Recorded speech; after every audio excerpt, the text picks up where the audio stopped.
Good evening, podcast world. Time for another episode of Things My Mother Never Told Me.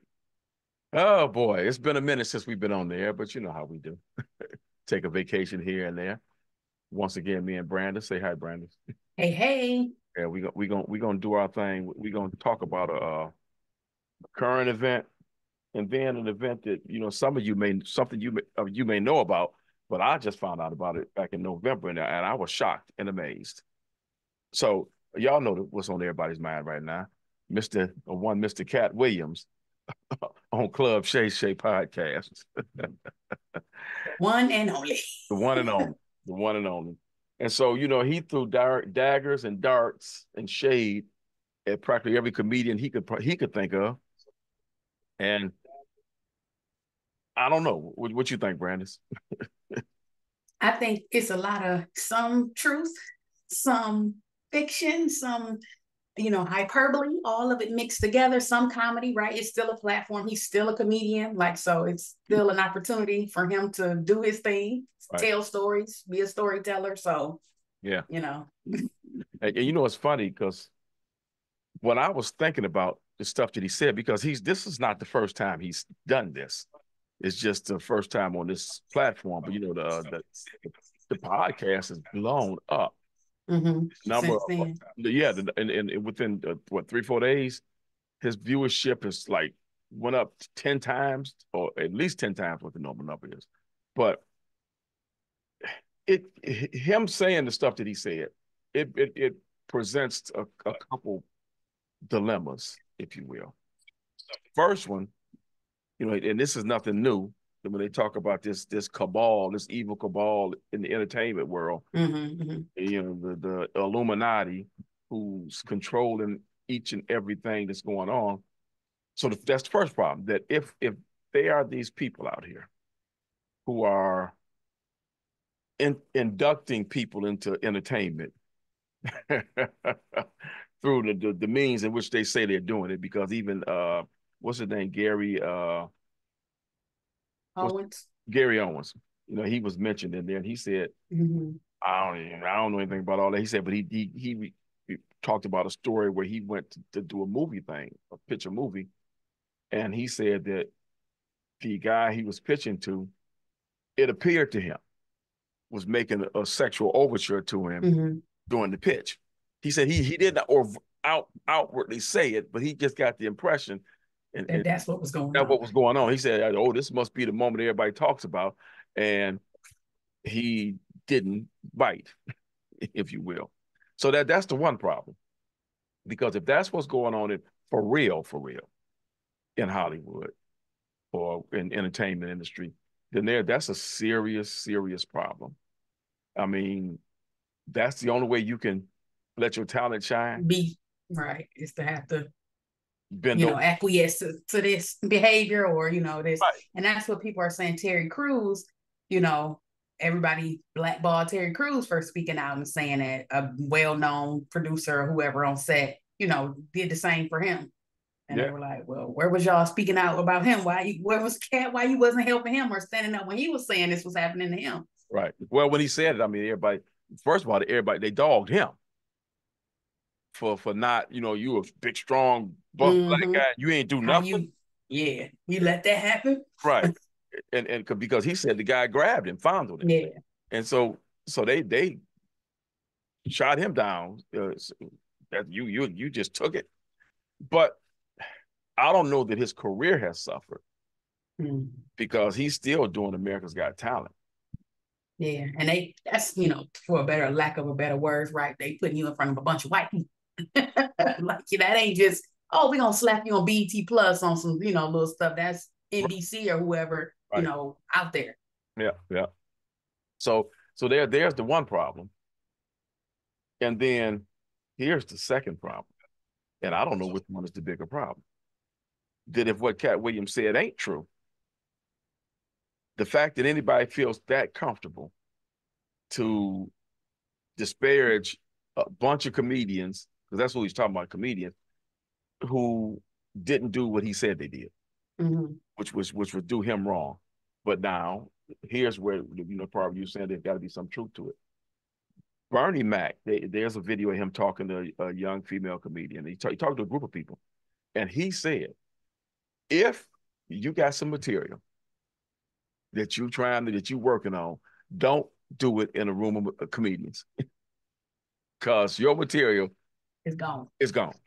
If it's funny, somebody else is gonna say it, and you know the rule of law is whoever says it first, it's theirs. Is theirs. Yeah. Because that one joke that he was really crying talking about, the one he said Cedric did. I've heard a form of that joke long before Katt Williams was on the scene. Long before. So and then there's even I saw a video this morning. This young guy. I don't forgot the joke he was telling, but he was telling a joke that you heard a lot of comedians do, and so that's a cutthroat industry. It really is, and the fact that you do jokes that you don't necessarily have a copyright on them, because a joke is a joke is a joke. Mm-hmm. And I tell it, if you however it come across, then I take some and add to it or take away from it, put my spin on it, whatever. Nice, my joke, right? Joke, yeah. And it's funny because my father, rest his soul, now he's been dead. Woo, Lord, 40 some years. Let's see, 18. I'm sorry, 98. I'm sorry. Watch this. I'm sorry. 78. Hold on, let me take you back a couple decades more. 88, 98, 2008, 18. So we talk about 50 some years. So when you say that, oh, this is my joke, well, there's some stories that he used to tell us about when he was back down south when he was younger, that their parents used to say to them and think that comedians today are using as jokes, because they say the best jokes come from reality, but it ain't necessarily your reality. It's something that you heard somebody say happened to them, and you put it out there as a joke. Yeah. So those are the two big problems with this whole scenario. One, if what he's saying is not true, the fact that he's so comfortable saying it, because this is not the first time he said this stuff. He's just put it in an arena that actually caused it to blow up. And I just lost where I was going with that. So blackamericaweb.com. They had a story out today about him saying that Eddie Murphy ain't the best comedian ever. Katt Williams, and everything Katt Williams now is gold. And so Katt Williams says this icon doesn't deserve best comedian title. And I'm like, well, who are you talking about? So I didn't even read her. I just read the highlight. Eddie Murphy. Well, about 6 months or so ago, I heard him say that. And then his rationale is that Eddie Murphy is not currently a working stand-up comedian, at least when he first said it. Eddie Murphy was supposed to be going back out on tour. And so he says, don't tell me Eddie Murphy is your favorite comedian, because Eddie Murphy hasn't done comedy since the 80s. It just doesn't make sense. So that's his rationale. Don't tell him that, because Eddie Murphy is not currently doing. Well, what did I have to do him being my favorite comedian? Exactly. Y'all still saying Michael Jordan, y'all favorite basketball player. Hello. He played. Hello. So what difference is there in that? Right. What difference is it? And so if for him to throw his little disparaging tones out there about Eddie Murphy being the best comedian, that don't compute. Doesn't compute. And so he says, it's about how much of the body work you can put out. So nobody knows was beefing with Mozart, because the guy beefing with Mozart didn't put up any material.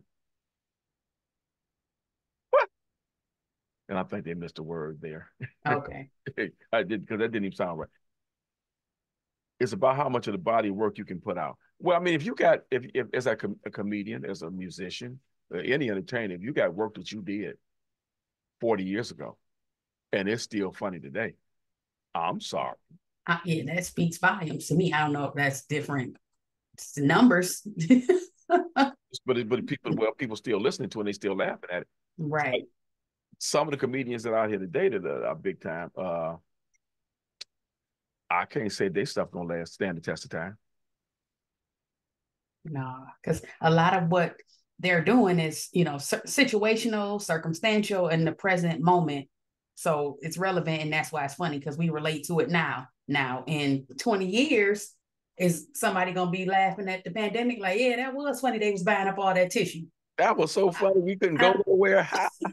Yeah, I don't know if that's gonna translate. So right, and so that's where we get when you start saying somebody ain't something, because they're whatever their audience says they are. Now, that's your opinion is they not the greatest. Okay, that's your opinion.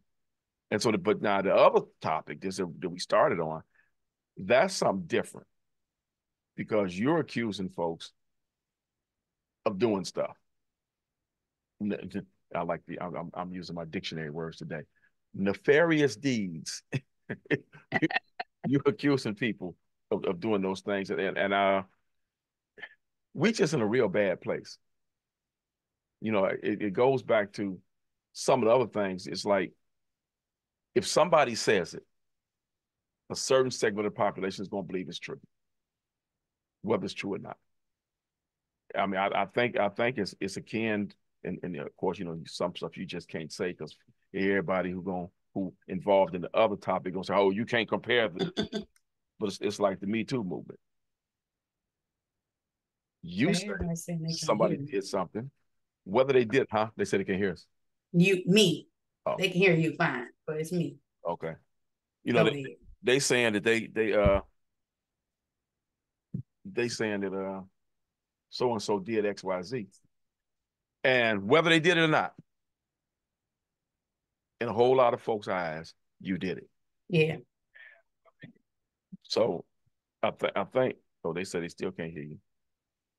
So that's where the big issue comes in. At is that because you have a platform and you say something, and especially something bad about somebody else, there's a certain segment of the population that's going to run with it.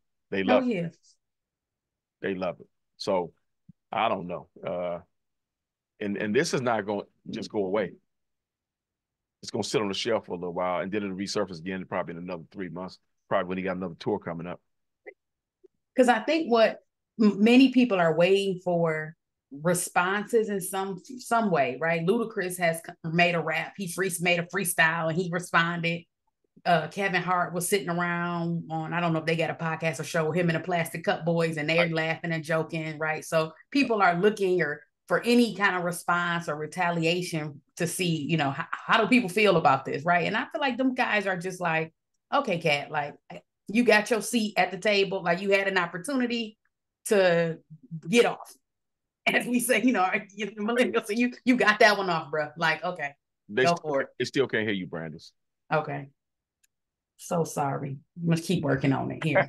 Right. But so to what Brandis was just saying is that some of the people who he leveled accusations against, you hear me? Yeah, that he leveled accusations against, they are just sitting back like, man, whatever. And basically, because this ain't the first time you did this, Katt. And it looked like you just trying to get your little 10 minutes of fame. Right. Because I saw somebody posted a thing out there saying that if you respond, I'm trying to think which comedian it was, one of the big guys. He said, if you respond, that makes you look guilty, because you responded. But then the other side of the population says, if you don't respond, because the first comment I saw when this came out was, oh, you see, they ain't saying nothing. First time it happened, they was all saying something, but now they ain't saying nothing. So now something wrong. It's like Ricky Smiley did his thing, his comments, and some people are pulling up videos from 3-4 years ago. Because I'm telling you, this ain't the first time Katt did this. Yeah. But they were responding to this stuff Katt Williams was saying. So I just want, and then you know, the other thing is some of the other stuff that he said on that podcast really make him look like he crazy about how how tough he is and how strong he is, and you don't want none of this. Because he asked me, do you work out? Nah, you know, one time I was doing 100 or whatever, 100 push-ups every day and that kind of stuff and pull up, but I don't do that no more. Come on. Just come on. Yeah, Katt. The 3,000 books a year. No, so he said he was reading 3,000 books. Mm-hmm. And I forgot how old, but it was really young at whatever young age this was. Like, okay, I mean, maybe you were, but it's just no. And you didn't make the Guinness Book of World Records. Like you didn't nothing. No, there's no paper on this. There's no nothing out here. Right. So yeah. Guinness Book they come on in and help us out. Yeah. But on that note, I'm gonna shift away from that just a minute. There's this guy, I saw this video where he got this basketball stuff set up in his house. He got rims everywhere, basketball everywhere, and he says he's the greatest shooter that ever lived. Mm-hmm. And you better than Steph Curry? Oh, I'm better than Steph Curry. I made all these shots and blah blah, and so they showed him where he was supposed to be breaking the record for free throws in 30 seconds, and he made like 35 free throws. He didn't miss one. Oh my God, he's so great. And so I sent it to Jason, and Jason said, "Oh yeah, that guy was on Inside the with Inside the NBA, whatever Kenny Smith and them show is." Okay. And he challenged Kenny Smith to a shooting contest, and Kenny Smith beat him. Mm. And he said, "See, he one of them guys that everything got to be just right in order for him to do what he does. That's why he got all this stuff at his house. It's in his house." That's a problem to me already. You got all these basketballs and rims everywhere and courts everywhere. In your contained environment where you control and have practice for hours in that environment. Right. The greatest of all time there. So, yeah, I guess you are. You know, and he set a Guinness record for them free throws for that. But at the end of the day, you know, everybody says they can do X, Y, Z, or they this and that. But are you really? And then if you are, the real deal is who really care? So that you know, that's Mr. Katt Williams. And again, it's the idea that we can say whatever we want to say about whoever we want to say it. And that's automatic indictment on the person you're talking about. You know, we supposedly in this country, you are innocent until proven guilty, but actually you are guilty immediately. As soon as the accusation happens. And even if it's proven to be not so, the public has already tried you, sentenced you, conviction. And we can't think that hard. We're not going to change our minds again. Yeah. So we said you was guilty last year. You still guilty this year. Don't care what you did. You still guilty. So I don't know. Y'all make y'all. Yeah, Jasmine said she saw it that too with the guy shooting free throw, said he couldn't make a free throw. So I mean, y'all make y'all. I know y'all make y'all form your opinions on this whole deal. But like you know, like I said, I'll go back to my first thing. It's like the problem is, and I don't know which one is bigger, that either he's lying or he's not lying. And either way, it's bad. Because it's impactful. Because if he's lying, he's hurting some folks. But if he ain't lying, folks doing some stuff out here. Mm-hmm. It's just like the whole thing with The Color Purple. And they were talking with Taraji, and she was talking about how when she had her work, she wasn't making no money. They were cutting her pay. And she even mentioned that when they asked her to do The Color Purple, they didn't want to pay her what she worth. And so now they reconcile all that because she did the movie. But all they doing is putting all still talking about. Oprah had to come out and say, "Oh, me and we ain't nothing wrong. We cool." Because when they showed that video, them on that analyzing at the time, yeah. Oh, look on her face. And wait a minute, look how her body language. Look how Fantasia looking at him. Fantasia, she disgusted by the whole thing. Wait a minute now. Come on now. Let's let's calm down. The movie got made. Her gripe or her complaint is still valid. Valid. Ask any black female actor, and they'll tell you that their counterparts are making way more money. More money. Mm-hmm. So let's not and act like this not that. Yeah. Act like this not true. And then it's just like almost every black entertainer who's won an Academy Award, they said their roles that they were offered didn't go up, they went down after they won the award. And it is still that deal where, you know, there's only so many of us who they're going to allow to be in spaces. Yeah. You know, like that video. You saw that video with a guy, they show a party. It's one black guy in there. And so he having a good time. And the other black guy walks in the room and they both look at each other. He told me, what you doing here? He said, what you doing here? He said, wait a minute. He pulled out the script and showed him that he was working. He said, oh, man, my bad. Go on and do your thing. Let me get out of here. What you doing here? Yeah, Too many of us. Sorry. There's only one of us supposed to be in here today. It ain't you. It's me. So you got to go. And it ain't like the people in there noticed the difference. They thought it was the same guy. Anyway. Just walk by. Right. Yeah, guys. I don't know what's happening with my audio. Sorry, still. Because I'm listening to it on my phone and I only hear you. Wow. So, but I'm looking at levels. maybe to be on the video. It should be on the video that. Oh, okay. For YouTube. Yeah, the YouTube, right. Yeah, come back for YouTube. And the one that goes up on the site too. So that I'm recording. It should be on there. So that's how that is. And so the bottom line, we got to be careful.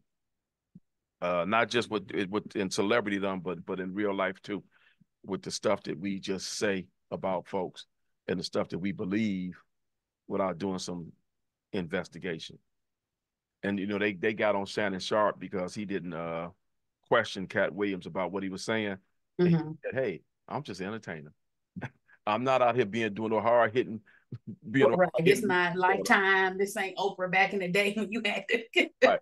I'm just entertainment. Yeah. 35 million views. He had that many views on that club Shay Shay. Exactly. So that's that.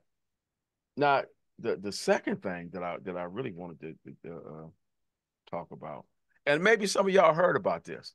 I'm gonna post a link in there too, because I was like, wow, yeah. It's crazy. Down in, let me find the name of this little town again. I want to call it Hicksville, USA. Scottsboro, Alabama. There's a store called Unclaimed Baggage.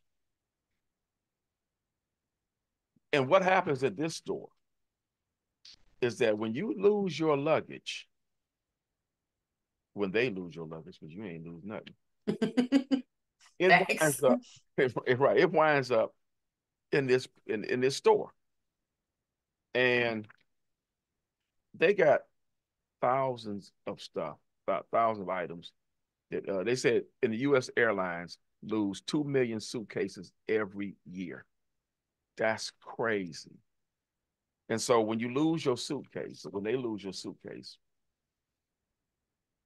what happens to it?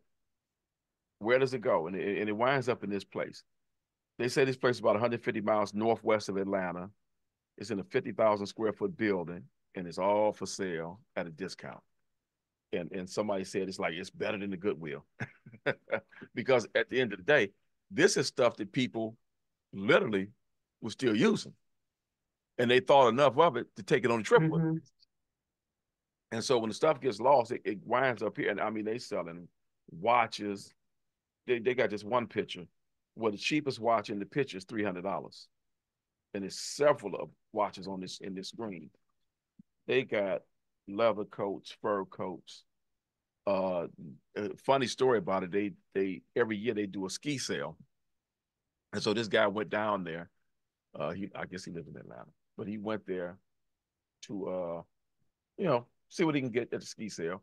And his girlfriend had lost her ski boots a while back. He don't say exactly when. And he saw these boots, liked them, bought them, took them and gave them to her. And when she looked at them, they were her boots. Her name was engraved, taped, or whatever inside the boots. And so he actually wound up buying her boots. And they say this place is so tough that there are lines of people waiting outside to get in for the store opens. To get to the stuff. Get to the store. And when the guy first did it, he heard about he was listening on a shortwave radio, and he heard him talking about this Trailways had all this unclaimed luggage, and they didn't know what to do with it. And it was in DC. So he figured out, he thought, I can help them. So he borrowed a truck and $300 and drove from Atlanta to DC and bought this stuff. And some kind of way the word got out that he was coming back, and it was a line of people waiting on him when he got there. And so he did this for about 2 years, still working as an insurance salesman, insurance job. And finally got to be so much that his boss said, you got to make up your mind. Either you're going to keep selling, doing insurance, or you're going to do that. And so he left the insurance game. And did that full time. 53 years later, they passing it down. His son is now running it. But it's 53 years later. So that tell you how tough this business is. Mm-hmm. And I mean, they have laptops, iPads, Nintendo Switches. Yeah, electronic. Yeah. They say they all sell for about half the price of a new one. Skis, snowboards, an entire bin of skateboards.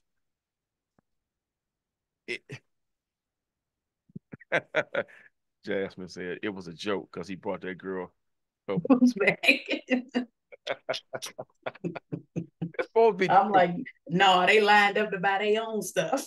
Yeah. And they don't even know it. But I mean, the thing about it, they said in the article, they said that they actually do that because some people do go. If you had luggage that was lost, it was lost, and the airline paid you for it. Once they pay you for it, they're not giving it back. They're releasing it. They're no longer looking for you. So if you know about this store, you can slide down there and see if your stuff is there. Turn up, yeah. But how long from you getting a claim played out and all this till it being there? Like, how many trips would you have to make to hope that your stuff finally ends up on one of these tables? Without doubt. you got to play it right. And then they're, I guess, trying to recoup some of that funds to it. Well, not from their insurance or whatever, but because they're paying for the luggage, right, to take possession of it. Okay. Right. Yeah, they paying you out because it's 30. I think it's $3,800. I saw the number in here a minute ago. $3,800, up to $3,800. They'll pay you for your lost. Right, for your lost stuff. Yeah. And that's why you got to make your claim. Or keep track of what you had in your luggage. Packed in there. Right. But they said they got Rolex watches, Chanel. They say a little bit of Hollywood there too. They said, wait a minute, aside from the Jim Henson puppet, there's a dress here believed to have once belonged to Marie Osmond. Wow. So it's like a whole lot of stuff that you could find. And if you live close by, because for us up here, what we going to do with it? If I'm not going down to Atlanta, because I'm sure not going to Scottsboro, Mississippi. Alabama for no stuff. Alabama? Yeah. Oh, okay. Same thing. Yeah, same thing. Literally. To me, sorry, no disrespect, but same thing. Yeah, you look at that. Oh, yeah, there's Alabama. Same thing. Because, as far as I'm concerned, anything south of Toledo is problematic. and no shade to y'all, it's just me. And they said jewelry, a lot more men's than women's wedding rings seem to go missing. Wow. Of course. And they have a museum, like artifacts and different stuff that they find. They put it up in a museum where people can come through and look at it, like it's on display. Because some of the stuff they listed was like a full aluminum fire retardant suit or something they find. I was just like, what kind of stuff people packing and not like? Yeah, because they said, I know this article is long, but I know they had a NASA, something from NASA was it? Yes, yes. Someone from NASA was in there. And so, right. Oh, and then they said they found the guidance system for F-14 Tomcat fighter plane. Yeah. You pack that in your check bag.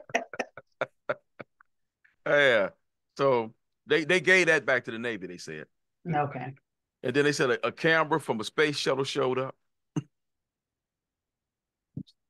Really? A centuries old violin, a giant puppet named Hago. From what movie? The Labyrinth. Jim Henson told me, y'all keep that. We don't want that. Louis Vuitton purses, Prada shoes, North Face jackets. Man, get out of here. Harassment is petty. They'll say it's the same when you on FaceTime. Your audio never work on there either. So I'm a pro at reading your lips.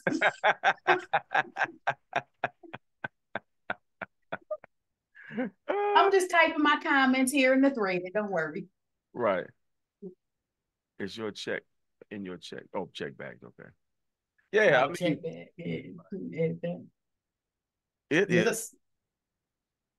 Oh, look, she said, I skipped over all the other comments saying they can't hear you. Jason came in after everybody said they couldn't hear me. 20 minutes later, he's like, I can't hear you. We've established that. Yeah, I was trying to repeat stuff she was saying, but it sounded crazy to me to repeat everything she's saying. But I guess till we get to the end, which won't be much longer, I'll repeat everything she says. How about that? Just listen back. Yeah, just listen back. But yeah, so this is one of the more interesting stories. And Brandy said, listen back. Do that. Listen back. That's one of the more interesting stories that I saw. And if anybody out there has heard this about this place, type it in the little chat. Let me know. Yeah, I certainly. Because I have never, until I read this, I had never heard of it. Although, knock on wood, since they ain't never lost my luggage, I ain't never really thought about what happened to lost luggage. You needed a way to think and figure out how you will get your stuff back. Right. Brandon said I need a way to think of it, figure out how I'm gonna get my stuff back. That's why it struck me a chord with me. And maybe so. Because that's crazy. That's crazy. And they say millions of people have been to this store. But then you know how they are in Atlanta. That's a lot of people through there. Yeah. If you want a layover or anything, that's an easy way, Yeah. Right. Let's say anything you can think of, someone has likely packed it in their suitcase. And unfortunately, they lost it too. And they dry clean the clothes, right? I hope so. Did you? Yeah, I think I was reading them saying like they dry clean the clothes and sanitize and do all that stuff before they put it up for sale. But for those of you who can't read lips, they sanitize the clothes and they make the stuff as close to fresh as possible. Like you would go to the Goodwill. So if you're a thrifter, this would be like prime time, your jam. Yeah. and in fact, if you were a thrifter, I would say you need to take a trip down there at least once. Yeah, to get some good stuff. You never know what kind of stuff you luck up on. Right. And I think they have a website that you probably could call and find. Oh, yep, shop. Yep. Yeah, because they have certain days that they give away, that they have certain items for sale that they showcase. And so that's the day to go. Of course, I'm sure if electronics is what they're giving away, that would be first, yeah. There'd be so many people down there for that. Yeah, Jason, not just the luggage, but the items in the luggage. Once the airlines can't locate the person whose luggage it is, they pay them off, and then this guy goes in and picks up the luggage. And it's funny because it started with, he said Trailways. That's a bus company. Yeah, that's what bus. Yep, the first place was the bus. That's where he went in 70. 1970. Yeah. So that's what it started with. So that's crazy. And in fact, but y'all know some of the suitcases they selling is probably decent. Mm-hmm. I know last time I went on a trip, they They didn't steal my suitcase, but they Oh, stole. they took the. They took the cover Yeah, I remember you from saying getting that. scratched up. We got down to where we was going, out the country. And you lose your luggage on the bus. Is that what she? Yep, I knew that's what she was about to say. Exactly. What she say? How do you lose your luggage on the bus? Oh, good question. Probably drunk. Y'all know how people ride the bus, huh? Don't you know some of them are. But that's a good question because I thought about that first and I just forgot about it during the conversation. How do you lose your luggage on the bus? And I think, you know what? No, I know what they do. I know what they do. They don't necessarily lose their suitcase, but carry-on items that they take inside the bus Oh, over the and head the or overhead something. bin and stuff like that, they lose that because I know several people who've lost stuff like that on the plane. Mm, Not the luggage that was checked, yeah, but the they stuff just they had got up and with them on the got up. plane. They was whatever. It may have fell under the seat in front of them or the seat behind them. And when it's time to leave, you're tired, ready to get off the plane, you just get up and leave. And then it's not till you get home that you realize you don't have it. Yeah, I definitely lost some beats, my beats cord that way. Yeah, yeah. So be that. Yeah, yeah, Jason. If you take another bus, you might be rushing. But That's real. it's crazy that it's a whole world out there. And that's I would have loved to have went down there and seen some of that stuff. Yeah, just for the, out of curiosity, Out of like really curiosity. what people packing up in. Right. She said what she said out of curiosity, what stuff is people packing up in their suitcases?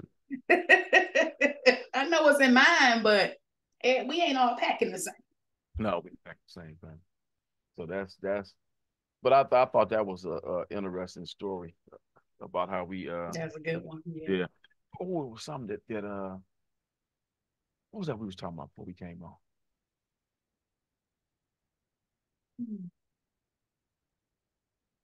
Because there's so much, for y'all who don't know, I get a whole lot of emails about crazy stuff that's going on in the world. It says I ain't got nothing else to do with my time. I mean, I get tons and tons of email. And let me see. There was something. Well, I did. I slipped Oprah Winfrey in there on the backside. Do do do do do do do do do. I don't know. Oh well, I guess. Oh yeah, but just going back to Oprah real quick, she said there's no feud with Taraji. In case y'all were wondering. In case you was wondering, Oprah Needed to hear from Oprah. feud ain't real. And what else did she say? You would not blame her for the production woes surrounding the Color Purple movie and over the fact that people are bringing up her name in the conversation. So she said she ain't got nothing to do with it. He said we are that two separate things. Right. Oh, but you know what? But that's the other thing too, because I said that he was talking about comedians, Katt Williams. But I think Tyler Perry's name slipped in there too. You know, Yes, yes. In the dress, he was saying like they are good in a dress, but so they he talking can't play a man. yeah, they talking about the people, right? People wearing dresses. That's right. Yeah. And where Lady T? She's sitting in there watching just like you is. We miss you, Lady T. She'll be on. We revamping the whole thing, and she gonna get back in the swing of it. We talked about it earlier today. But the thing, real quick about that, they making a real big deal out of people wearing dresses. And if you go back in the archives, which to me is like that's a whole nother thing. But if that's what you want to do, that's your business, you know. But Flip Wilson is the most famous one to go back that comes to mind when he did the character Geraldine. And I can understand part of what was going on with that. And I could even see where that was being used as a tool against him, but he used it as a tool to make money. And then going back further, it ain't just black men that have been dressed up like women in Hollywood. White They men, got saw the comparison with Miss Doubtfire and Robin Williams. Yeah. Right. And even going further back to that, I think that I want to say Tony Curtis, I believe it was him. But one of these guys, they did it. It was a movie called with this guy Joe E. Brown, this actor, this comedian actor, and it was a guy who was dressing up like a woman, and this guy fell in love, quote unquote, fell in love with him. And when he was driving off, he said, "But I'm a woman." And he said, "There. None of us are perfect." He said, "But I'm a man." He said, "But none of us are perfect." And he kept right on driving. And that movie was made in 1930 something. 30 or 40, because I was just reading, about him. So it's a thing that pops up in Hollywood a lot. And mind you, if that ain't your thing, it ain't your thing. Don't do it. Don't do it. And the fact that anybody doing it, do we agree with it? Whether or not you agree with it, is some folks that like it and they keep watching, and there's other folks who can't stand it. And if you can't stand it, watching it. That is your prerogative. 100%. You may turn the channel, unsubscribe, whatever it is. You need to do. You need to do, because folks gonna do what folks gonna do. Sure. And if it ain't affecting you directly, then don't be so bent out of shape about it. That's my thing. Like, you can have your emotional connection or feeling or whatever it is, or your opinion all day long. That is yours to have. But if it's taking you all out of whack, man, you gotta disassociate or something. Right. Because that's a lot of emotion that you're dedicating to something that you say, is and whatever. And Brandis is saying that there's a lot of emotion that people put with stuff, and don't attach it to everything. They don't work your issues out on everybody else's time. Yep. That's basically what we're saying. Don't do that.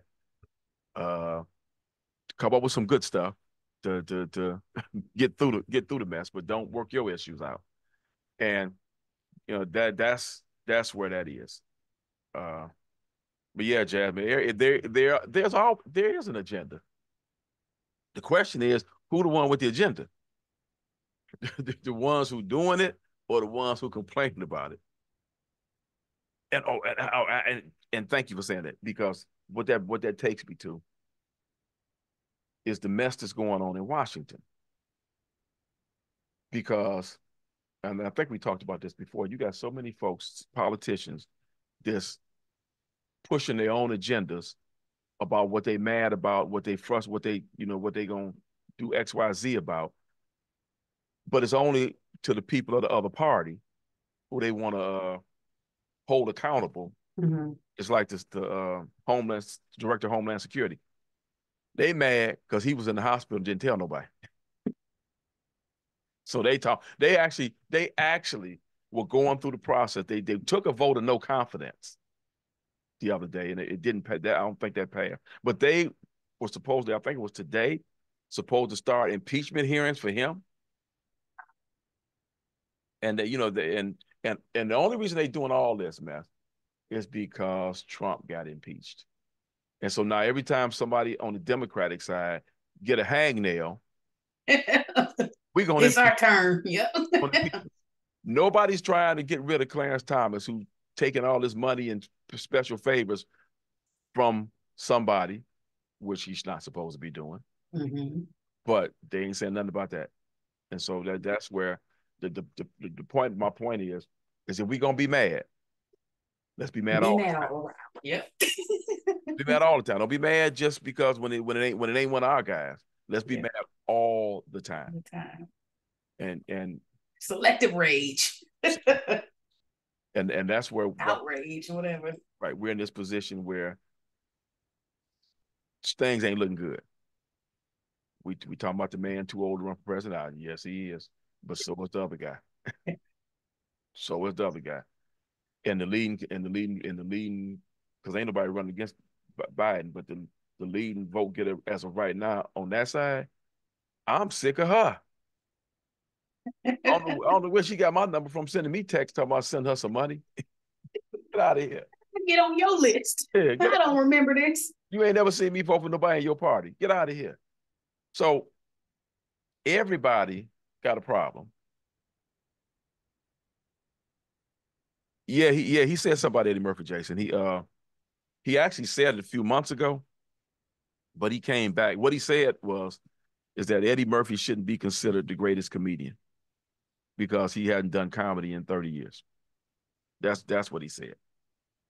And we talked about that, saying that may be how you feel. But you got skin in the game, though. You want to say his story is he the greatest comedian. That's his story. Nobody else is great. He is. Because he talked about folks not selling out shows. They trying to do comedy in arenas to seat 30, 40,000 people. And he said, oh, you see vacant seats in there.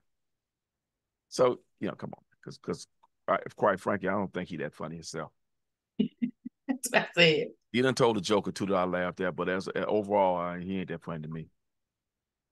Even when he dogged Dave Chappelle, not Dave Chappelle. He didn't dog Dave Chappelle. When he talked about Ricky Smiley, that's what it was, about that role they played in Friday, about the Santa Claus and the pimp guy, whoever he was. Mm-hmm.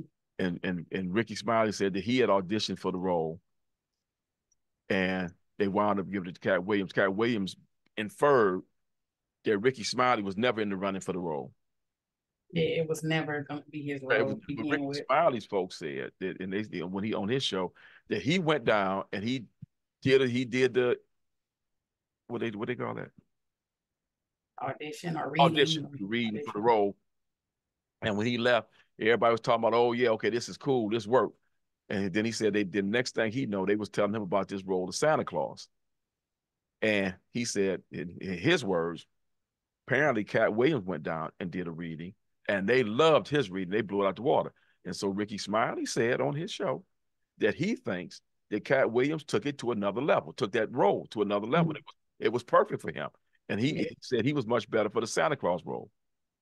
Ice Cube addressed it, and that's that same thing he said.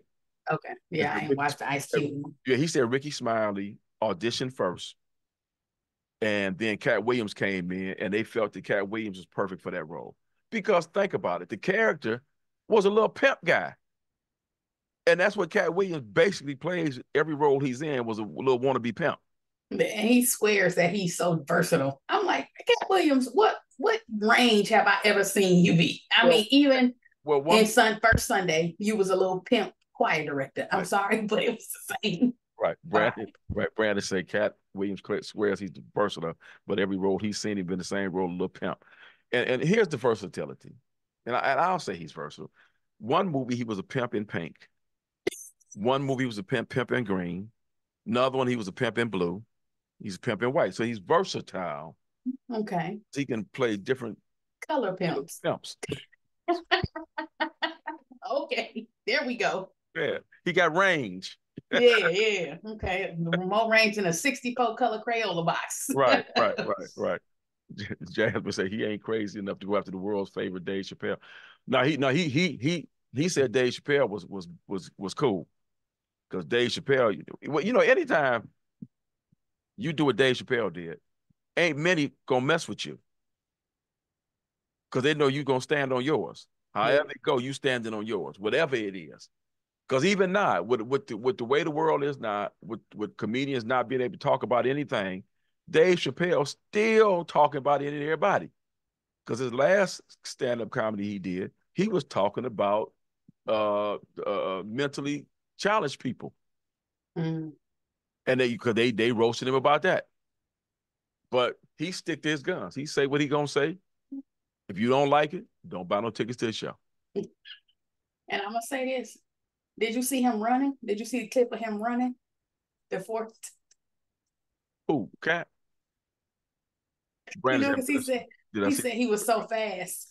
Oh no, I didn't see that. No. Oh, I gotta see it.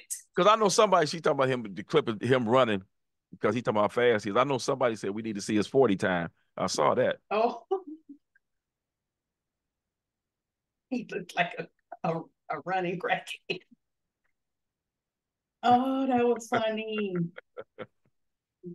Katt Williams would never take off running that way. Yeah, I mean, And I'm telling you, some of the stuff that listen, this is the reality of the situation. A lot of stuff he says, you got to take it with a grain of salt. It's just facts. If you just look at him while he's saying the stuff he's saying, he can't be taken serious. And he could be serious as a heart attack, could be. But the most serious, but I am not taking him serious. Right, I'm not. Oh, he ran on a basketball court. Yes, he was. Oh, I'm trying to find the clip. Here we go. I hope it comes through. So he had to look like one of the special kids running. You see that video out there of the guy in the military uniform trying to shoot layups?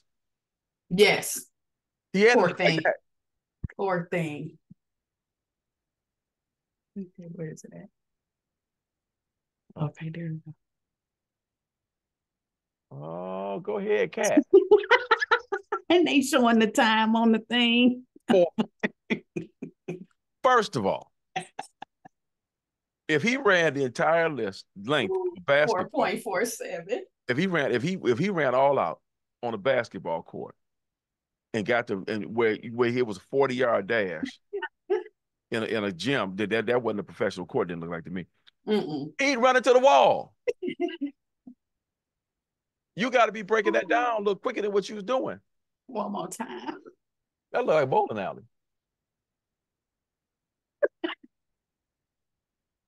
My man. Okay, Katt. And I knew not to take him serious when he said he never did drugs. Right. I can't believe that. I could be wrong, but I can't believe that. He got history. I can't believe that. Didn't he try to beat up the little 12-year-old once? Out there in the yard, they were out there fighting. I don't remember that. That was a couple years ago. That's when they first were saying that Katt Williams was had lost it. And they was dragging him through the mud because he was acting real strange. And so I don't know. All I know is entertainment. If at the end of the day, he set out to tell his truth, whatever it was, I was entertained. 35 million people that watched Club Shay Shay on YouTube have been entertained. Yeah. Brandon said he was entertaining, folks. That was he set out to do, entertain, and 35 million people were entertained, and about 10 million. Well, I ain't gonna say 10 million. Probably about 1 million of them or so went away feeling like they've been informed about how the world works. Yeah. They got some new information and new knowledge about the industry or something. Right. Because the other thing is I don't know how we gonna get our viewpoint from a comedian. Not one that I'm going so strong to. Oh, excuse me, 41 million. I just checked it. 41 million. Okay. Yeah. Okay, well there you go. But I mean, I think the real winner in this is Shannon Sharpe. 100%. He's the real winner because they said his subscribers went through the roof behind this. So he's the real winner. Oh, and last thing too, and then we can let y'all get back to those who are watching, get back to what you're doing. Did you see the Draymond Green? He came back on his podcast and he talked about his stuff and coming back to the league. And I actually kind of believed what he was saying, or he seemed sincere to me in what he was saying about it, because he talked about how he certain stuff he was looking at the wrong way, getting mad at what people were saying, especially Kevin Durant. How dare he say this to me? And then he said it occurred to him that what he was saying was his truth. And so he was mad, but he said he can't be mad because Kevin Durant said one thing. He said, I'm the one that's taking it as he's being negative.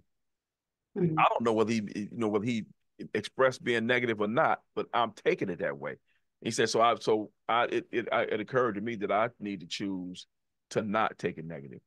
I need to look at what he's saying and look at my role in it and figure out is that right? And he said the stuff that, when they talked about him saying he wanted to retire, and Adam Silver talked him out of it.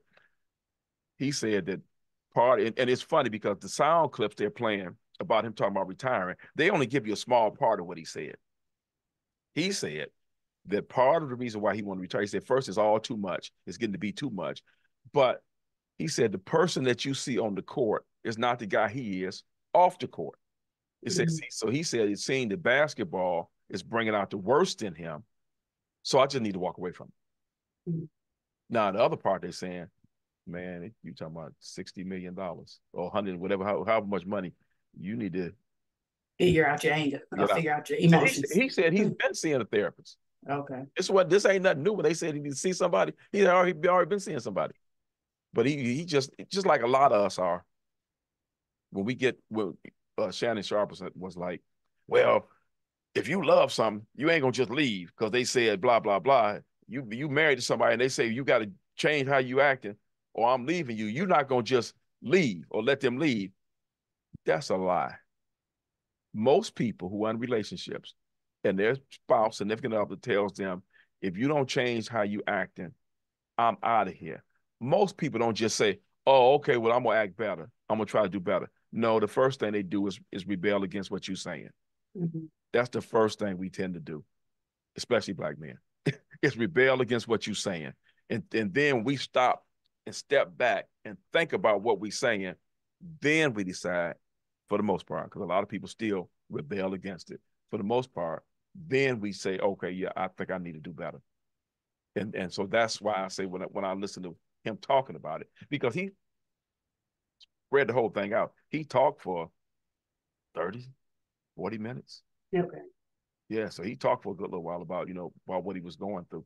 And he talked about all the people that was, supporting him, telling him, we got you and all that. So hopefully he's come to the realization that he needs to do better. And he understands. He said that he been gone, a couple weeks. Ain't no way he gonna be better in a couple weeks, but he trying to work to be better. And so that's good. That's all you can ask people. Yeah, because most people come back, I'm fixed. No, I'm saying I've acknowledged, I recognize, and I'm going to continue to work. Right. Yeah. Right. And not make excuses for what he did. Because when he first did it, he said, oh, I was standing up for my teammates. Well, no, that ain't the way to stand up for your teammates. That ain't the way to do it. You ain't got to choke nobody out. And because when he hit the other guy, I'm telling you, all that stuff he said about I was trying to sell a foul, my man. Then you ain't a salesman. Another line of work. Because that we wasn't buying it. Yeah, there wasn't nobody buying that. You twisted around like a spinning top, and you wasn't, and you looked like your hand was directed to my man head. So come on. So it seemed like, and like anything else, we got to give him opportunity to prove that it's. Yeah. But he seems like he on the right path. It's just like Ja with the gun and the little gun. You got to give him a chance. So anything else, Brandon's out there that's troubling you? That looks special? Nope. Okay. Nothing from me. Yeah. And they wouldn't hear you anyway. They wouldn't hear me anyway. All right. So we're going to let y'all go. We thank you for listening in. And won't be on next week, but after that, we're going to dig in heavy and hard in 2024 to bring you, and we're going to change the format again, but we're going to do like once a month, we're going to do a current events thing. Once or twice a month, we're going to have a guest on, and then the other one, we're going to do something else too. But I think it'll work better that way because we had a whole lot of folks on here. Covering a whole lot of stuff. And sometimes it's hard to get them folks to get on here and talk about whatever it is they're doing. So that's what we're going to work on. And the next thing I need y'all to do two things. One, pray for the Pistons. and cheer for the Lions. We up out of here. Take care. See ya. Peace.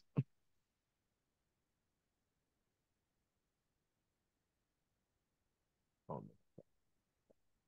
There it is.